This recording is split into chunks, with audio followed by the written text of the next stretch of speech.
Pre-dawn hissed in the pines like a secret.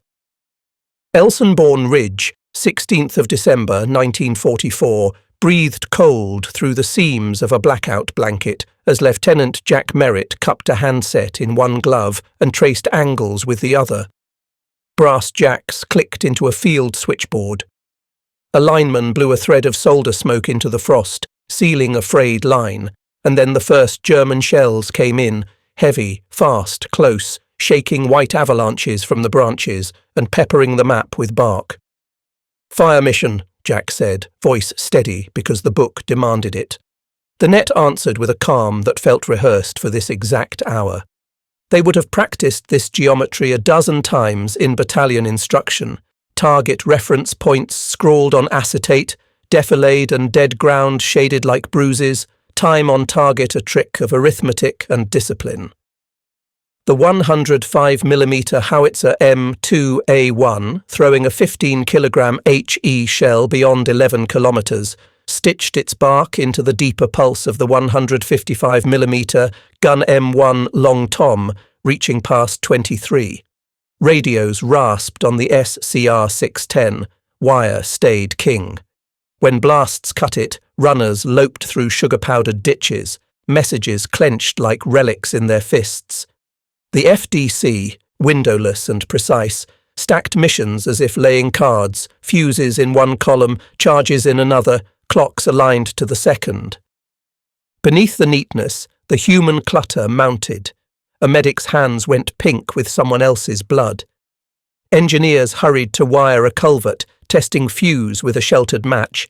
A corporal cursed the ice on his entrenching tool as he bit a foxhole from ground that rang like iron. The smells made a stew, cordite and wet wool, gasoline and pine, stirred by concussions that seemed to move the snow itself. The ridge wasn't just a contour. It was a weapon if the guns could be kept awake. By noon, the surprise felt less like collapse and more like a complicated dance. German armour probed along the northern shoulder, found the thin places, and slid into zones the Americans had already drawn as problems to be solved by steel. When the line went dead, Jack shifted to voice procedure and let doctrine do its work. Centralised fire control, battalions massed on a single grid, all calibers at once. He imagined invisible hands, gun crews he'd never meet, pulling lanyards because a row of digits left his mouth correctly. Evening fell like a lid. In the brief hush after a volley, he heard men breathing, and the ridge seemed to breathe too. He penciled a new TRP, flexed a cramped glove, and brought the handset to his ear. "Shot, over," came the answer, metronome calm. Splash. The next salvo rolled across the timber, and Jack understood the day's bargain. Trade a little space for time, and the guns would find a way to give both back by morning. Bastogne's market square looked like a memory sketched in charcoal. 2 days later, the ceiling sat so low it felt like a hand pressed over the town.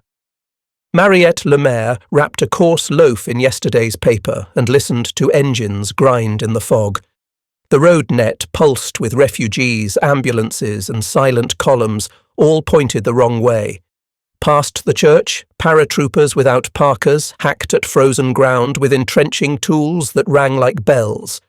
The air tasted of chicory and coal smoke and a little fear. In an operations tent, they would have called the overcast a force multiplier. To Mariette, it was simply a lid on hope. Aircraft stayed grounded. Reconnaissance became rumour.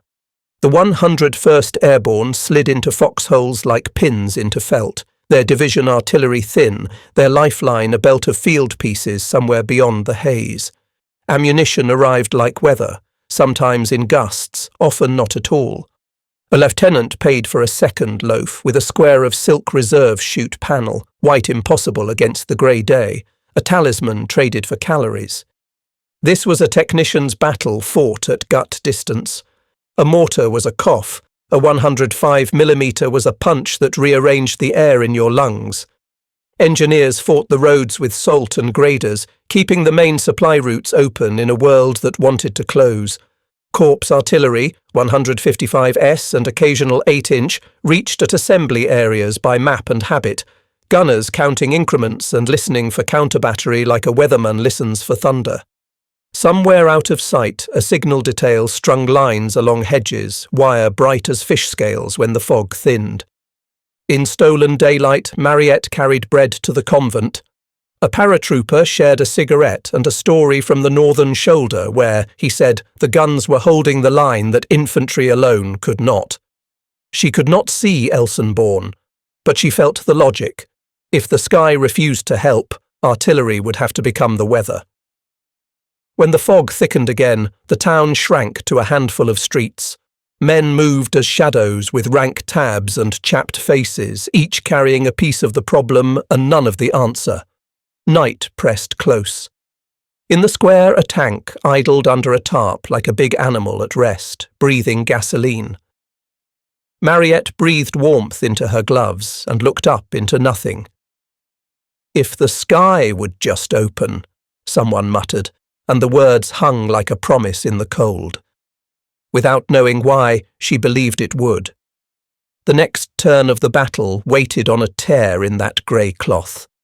In a requisitioned schoolhouse south of the thrust line, Hauptmann Friedrich Adler sharpened a pencil to a sting and wrote on a map pinned over Latin conjugations, Sprit, 6 Tage, fuel, 6 days. The plan on paper was beautiful, arrows to the Meuse, bridges seized in stride, American dumps captured to feed the drive.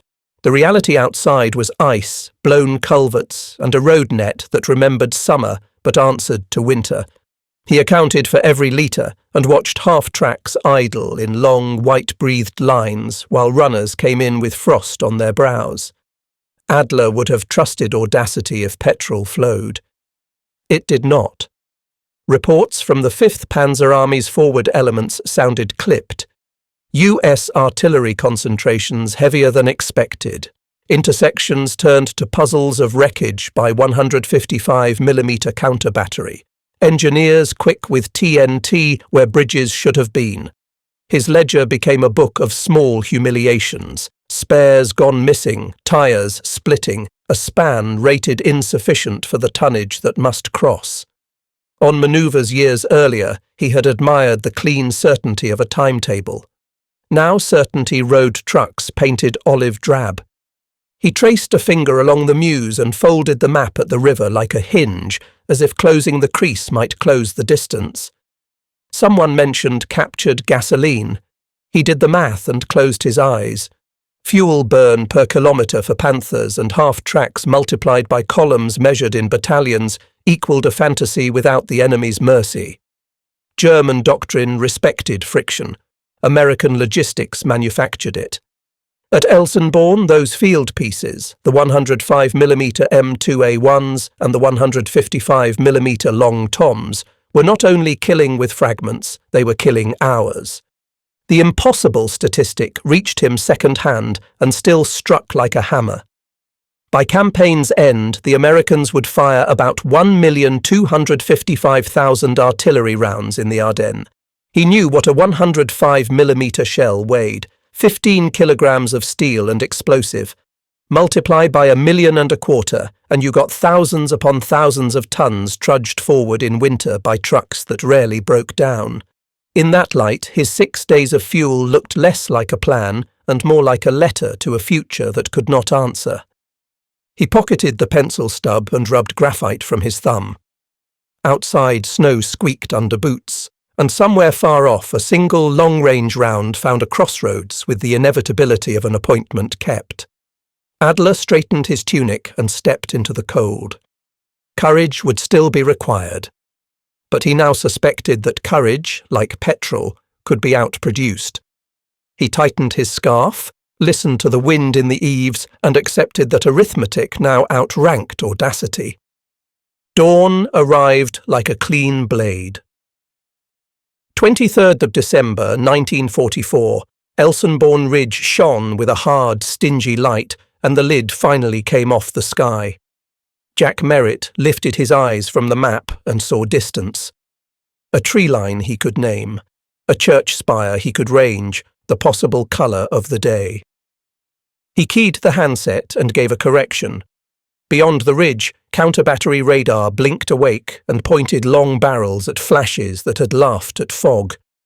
The net filled with time checks and clipped courtesies, the sound of a machine remembering its language. The physics would have pleased his old students. Time on target is choreography. Compute flight times for 105mm and 155mm. Lay charges, set fuses, and let the rounds leave at different moments to arrive together. A battalion's worth felt like thunder when a front breaks. A regiment's was weather. The 105s barked in muscular staccato. The long toms reached into assembly areas and bends in the road 20 kilometres away. Somewhere, an 8-inch or a 240mm cracked the morning like a felled tree, the bass note you felt in your ribs. Around them, the machine that made this possible kept grinding. Wire teams with reels slung like bandoliers patched cuts and hung lines on fence posts. GMC 2.5-ton trucks muttered up from dumps with grey-green cargo, chains biting ice.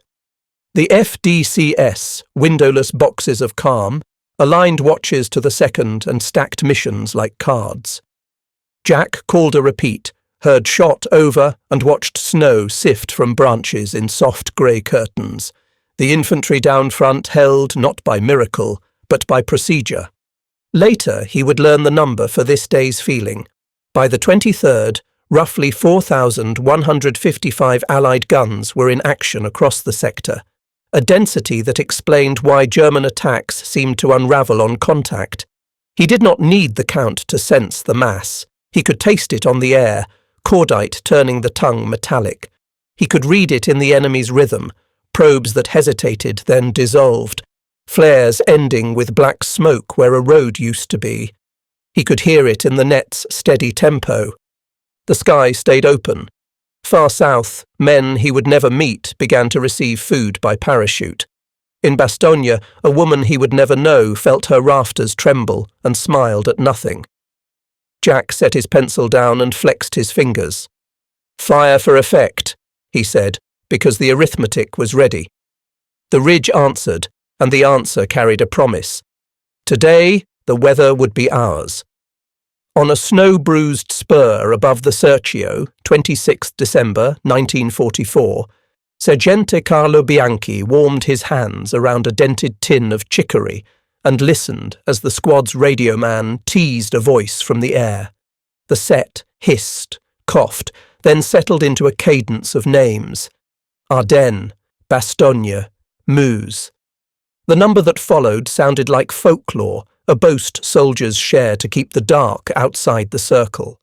1,000,000 shells. Then another phrase, thousands of guns, and the men went quiet, each tasting the thought the way cold metal sticks to a lip. The Monte Rosa division's orders were plain. Push in Garfagnana, jab the American 92nd Infantry Division, show strength where resources were thin. Carlo had marched and retreated enough to recognize an economy of force. Fuel was rationed by rumour. Artillery support felt like a favour from a distant uncle, promised, seldom delivered on time. He traded socks for a hard biscuit and slid a captured American chocolate wrapper into his paybook, the paper already softened by body heat. When the radio man repeated the statistic, it felt less like news and more like weather arriving by wire. If the number was off, the direction was right. The Americans were doing in Belgium what he could feel on his own front in miniature, turning logistics into mood. Their small fires here still sounded larger than they should, connected to a chorus over the horizon. He remembered a 105mm shell he had seen in a ditch. Green paint, yellow stenciling, a nose like a promise, and imagined a road of such promises, truck after truck, depot after depot, delivering inevitability. He had no hate left for the men across the line. He envied their schedules. He would have admitted the enemy fought clean when they could. They shouted warnings before grenades, shared cigarettes when patrol paths crossed, returned prisoners with blankets when nights went mean. A sergeant on the other side had a laugh that carried. None of it changed the tilt. Where his unit measured days in one loaf split 5 ways, the Americans measured theirs in timetables. resupply windows, FDC shifts, air corridors when weather allowed. The difference between abundance and scarcity was not a feeling, it was a clock. Night came early. A mule line edged along a terrace like a grey string, hooves ringing on stone. Carlo adjusted his scarf and looked at the stars. He thought of Belgium and men he would never see under a sky that had finally opened. He traced the wrapper through his tunic with his fingers and felt it warm. The number had become a forecast, and the forecast was thunder. Noon rolled in like mercy. 26th December 1944, Bastogne lifted its eyes to a sky stippled with parachutes, white canopies billowing against impossible blue. Mariette Lemaire ran to the street and heard the engines before she saw the planes, a layered drone that rattled crockery on the shelf. The first bundles thumped into fields and squares, canvas kissing snow, and men in scuffed jump boots cheered like boys at a fair. From the Arlon road came a Sherman's cough, the sound of work arriving. Someone laughed in a way that sounded like crying. The choreography had names in manuals, DZ panels laid like flags, pathfinders, beacon codes, but to Mariette it looked like grace turning into groceries. Medics tore open crates and found sulfur, plasma, morphine, the alphabet of pain relief. Gunners heaved ammunition panniers that spilled dull olive cylinders stamped with lot numbers, fuses wrapped like precious fruit. A corporal unfolded a packing list and whistled. "They sent socks," he said, as if factories back home had heard his feet. On the church steps, a chaplain poured coffee as if it were sacrament. Patton's men punched through the ring like locksmiths, tank infantry teams nosing into town, radios crackling with brevity codes and courtesy. Somewhere above, fighters rode shotgun for the transports, a promise written in contrails. The fog's tyranny had ended on the 23rd, now air and artillery braided into one rope and pulled. Fire missions sounded less frantic, more scheduled. A captain checked his watch and said, 30 minutes of daylight, as if he had ordered it. The battalion net hummed like a factory floor. The impossible number drifted among the men like gossip becoming creed. 1 million shells, they said, and then someone added the other half of the miracle, roughly 4,155 guns in action by the 23rd. If each 105mm HE weighed 15 kilograms, then this campaign's artillery total meant tens of thousands of tons pushed forward in winter, an effort so large that wasteful to the enemy sounded like comfortable margin to a republic that could afford precision at scale. The harshest German critics called it methodical. Mariette, feeling her building tremble, heard a different word: decisive. She handed a slice of bread to a mud-flecked private whose name she would forget, and watched his shoulders unlock as warmth found his middle. He tried to pay with chocolate, and she laughed, pushing it back. Far off, on a ridge she had never seen, a forward observer keyed a handset and turned math into mercy.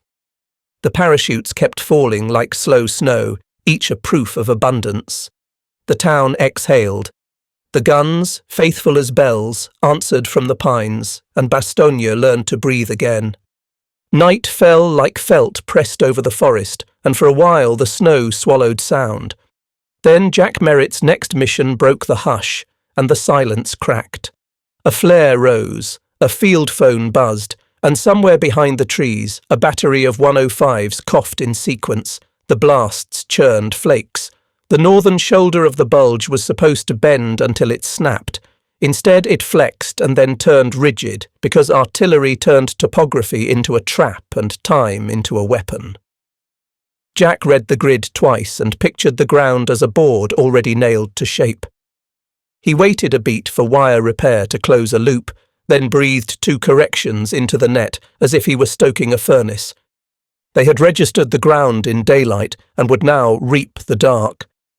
Target reference points dotted the map like nails. When the Germans stepped into that geometry, the hammer fell. The first concentrations landed on a road bend the patrol had measured with pacing and guesswork. The second rolled onto a tree line where a platoon had vanished at noon. Time on target worked like choreography. Slower 155 seconds leaving first, quick 105 seconds last, so the shells arrived together, a single violent chord. A long tom reached deep. Somewhere an 8-inch found a farmhouse that had been more antenna than shelter. The ground moved in a way Jack could not quite see, but the sound came back like an answer anyway. Snow and wire made lyres of radios, so runners kept the arteries open, slipping through drifts with message books pinned under parkas. A wireman climbed a fence post to hang a line and came down covered in ice like a knight in smashed glass. He grinned, wiped his mouth on a mitten, and said he'd have preferred a ladder. The infantry down front exhaled in little white pennants and huddled behind fir boles, feeling for once that the trees belonged. A machine gun team folded its tripod and shifted to a new slit in the snow just as a mortar stuttered somewhere behind them. On the right, a liaison NCO tapped a handset and said the single word that meant everything was aligned: repeat. German officers would later describe these fires as methodical, by which they meant relentless. Attacks formed, staggered, and lost their sense of timing. A company crossed a field in dots and disappeared beneath an elevator of air and wood. A half-track backed into a crater and stayed there, engine coughing, until a second salvo stopped it. Jack wrote down 2 numbers, grids and expenditure, and felt them rhyme. He believed, not for the first time, that a defender who can afford to waste a round never fights alone. Dawn smeared silver over the ridge. A battery chief shouted the day's first deflection like a raffle number. The forest smelled of hot metal and pine and something antiseptic that might have been snow or fear. Jack keyed the handset and, almost gently, ordered smoke to screen a withdrawal that no longer felt like retreat. The ridge, awake and humming, had become its own kind of gun. Hauptmann Adler unwrapped a rock-hard sausage with numb fingers and stared at the map's pale rivers as if they could flow into his fuel drums. The column he had tended like a garden had become a row of bare stumps, half-tracks with frost on their grills, panzers idling until the order came to kill engines and save every litre. A driver cupped his hands to a tailpipe and jumped back hissing when the metal bit him through his gloves. 5 minutes, Adler said, though he could hear the arithmetic grinding its teeth outside, a convoy measured in kilometres that could no longer be converted into hours. He had forecast 6 days of petrol with the optimism of a man who believes in bridges. Now the 6th day had passed in a flurry of counter-battery, and the 7th looked like paperwork rather than movement. Road nets he had traced with a ruler were scabbed with craters. Bridging details reported spans unfit for the tonnage or simply gone, replaced by froth and splinters. A captured American dump yielded less than rumour promised, and some cans poured sand when opened. He made a neat column for losses, another for hopes, and watched the second shrink until it looked like courtesy rather than plan. An 88 crew asked for towing, a Panther reported a jam, a maintenance sergeant wanted spares that had not existed for weeks. The solution to each item once would have been tempo. Push past the problem and outrun it. Now tempo was the problem. Where a convoy halted, a road became a storage yard. Where engines slept, cold made decisions in metal. Adler remembered the lecture about American logistics and thought it sounded like boasting until he heard the distant cracking of long toms and saw their handwriting on a crossroads he had circled in red pencil. He calculated consumption from habit, but the numbers had become moral rather than practical. A half-track drank a litre every kilometre. A company marched on a myth. When the FDCs on the other side wanted a junction closed for an hour, they could spend a box of fuses and make that hour vanish under smoke and glass. Ammunition was their fuel. Fuel was his ammunition. One side owned the factory that replaced both faster than fighting could destroy them. He tasted defeat as dryness behind the teeth. A runner came with a message that said the word "fall back" without saying retreat. Adler initialed it, labelled it, filed it, and felt none of the comfort that naming sometimes brings. Outside, men he respected rubbed frost from optics with mittened thumbs and looked toward a ridge that kept speaking. He had not misread doctrine, he had misread capacity. The convoy started in shivers, moved 20 meters, and stopped again. Somewhere far off, a single shell found a crossroads on schedule. He closed his eyes and listened. The tent over the forward dump was warm enough to melt rime from faces, and the quartermaster sergeant fed the choir stove with crate wood while he read a manifest like scripture. Trains, trucks, crates, fuses, propellant bags. Each word sounded like a syllable in a language that made weather. Jack Merritt stood at the flap with his notebook and listened as if learning a new hymn. The sergeant lifted a page to the lantern and said what no private would have dared call beautiful totals. By the end of the campaign, the Americans would fire about 1,255,000 artillery rounds in the Ardennes. Say it slow, let the number find its weight. A 105mm HE weighs roughly 15 kilograms. The tonnage implied by that figure is not a boast, but a road. Thousands upon thousands of tons hauled by GMC 2.5-ton trucks whose chains chewed black ice and whose drivers learned to read the road by feel. Measure it another way. A regiment's time on target that lands in one chord because watches are aligned to the second and FDCs speak a common grammar. The number is thunder organized. He turned another page. Railhead throughput. Daily lift. Dump inventories climbing after the 23rd as the sky reopened and production lines 3,000 miles away remembered their step. If you stacked the empties, someone said, you could fence a county.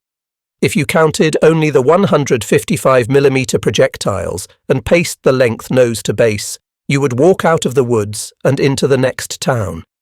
It felt like a tall tale until the stove popped in agreement. The sergeant, who had no talent for metaphor, called the entries a pulse. The Germans called this wasteful.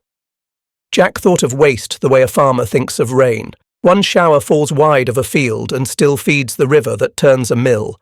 Precision mattered, so did plenty. A defender who can afford to correct and correct again owns not only ground, but minutes, and minutes are where attacks die. He looked at his own penciled figures, grids, rounds, timings, and understood he had been writing love letters to a factory. Every third statistic in the log seemed impossible on purpose, as if the numbers themselves wanted to be legends.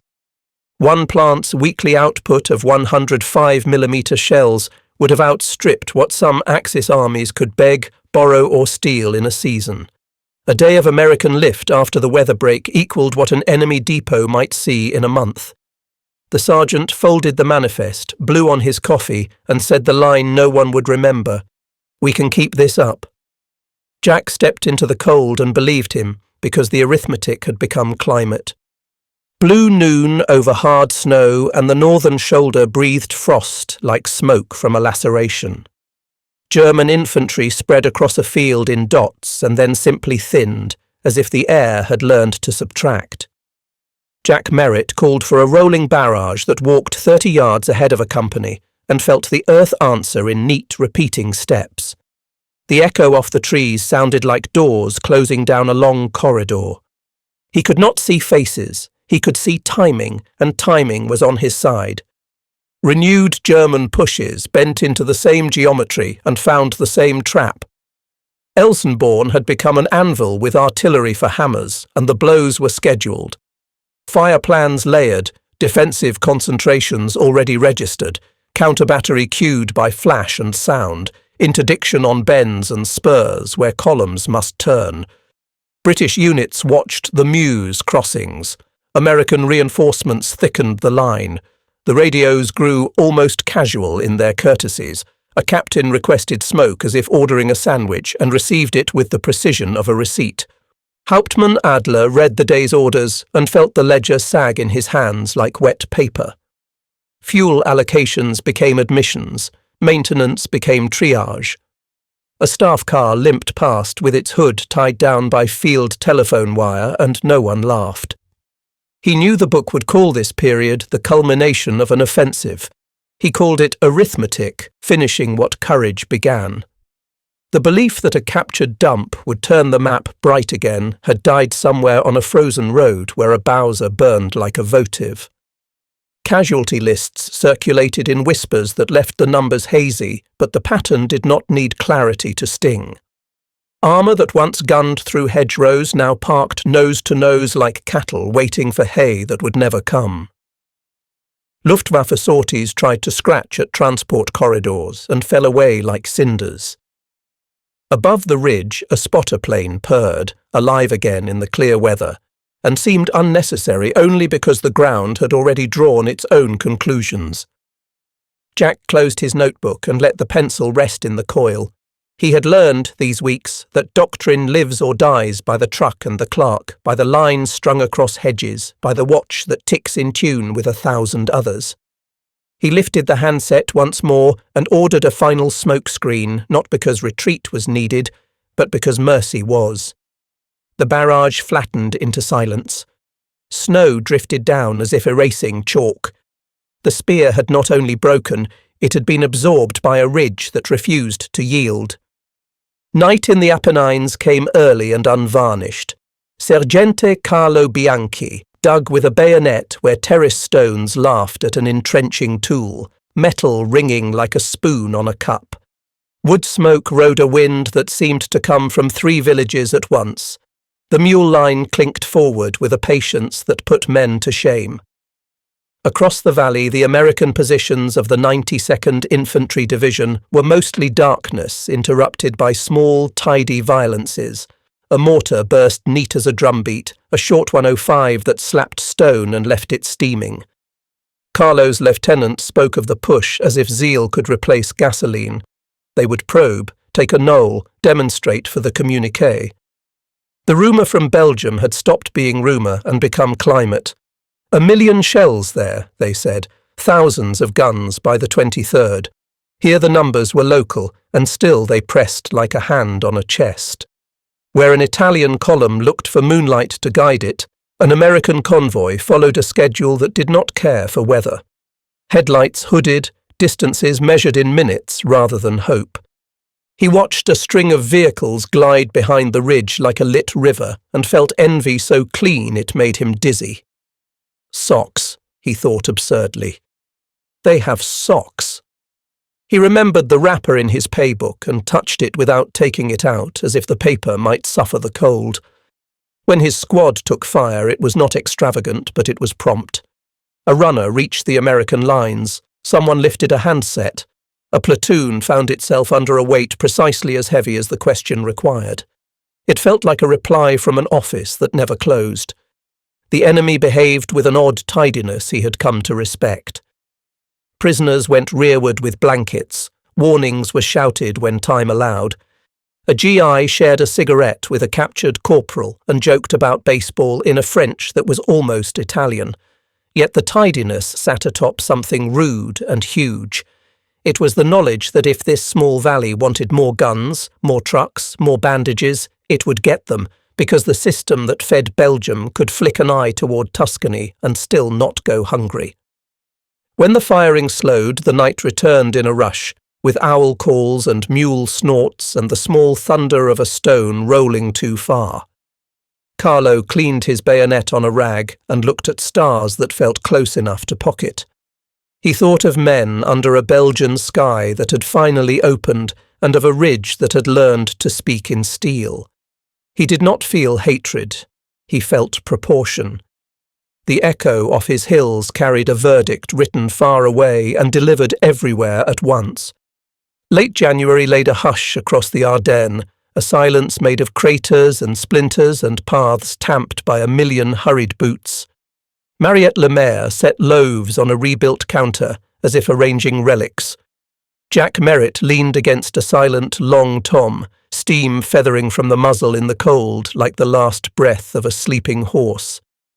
Hauptmann Adler closed a file with clean hands and found no comfort in the neatness. Sergente Carlo Bianchi, far to the south, watched copper light spill over stone and understood a different winter had ended. The numbers drifted back through units and towns like homing birds and perched where they pleased. By the 23rd, Roughly 4,155 guns had been in action across the sector. Over the course of the campaign, American artillery fired about 1,255,000 rounds. Say that a 105mm HE weighs 15 kilograms, and you are speaking in tons before you finish a paragraph. The statistic frightened some by its size. It reassured others because size here meant discipline. Rail schedules, factory shifts, truck convoys, wire strung true, watches agreed to the second. Impossible figures hid in the margins like saints in old paintings. A single American plant's weekly output could exceed what an enemy field army might fire in months. In the days after the weather cleared, one stretch of airlift and road lift likely surpassed what a starving depot elsewhere could muster in a season. The accusation of waste wilted under the arithmetic of abundance married to accuracy. A republic that could afford to correct owned the right to be precise. The ridge, the town, the valley learned that by feel. Strategically, the consequence was as plain as frost. The Ardennes gamble bled Germany's last reserve of initiative. The Meuse was never crossed, the Western Allies were never split. The line thickened, then rolled. The road after this led to the Rhine and to ended wars. None of it felt inevitable to those who knelt in snow to splice wire or stretched a ration for another hour of strength. Victory felt like work, like checklists spoken into cold air, like socks found at the bottom of a crate marked ammunition. Mariette tore a heel from a loaf and handed it across a counter to a private whose name she would forget. Jack tapped a fused dud into his pocket where it thumped a pencil stub.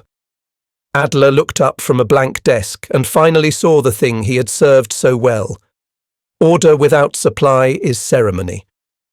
Carlo smoothed a chocolate wrapper against his chest and, for the first time, imagined the taste.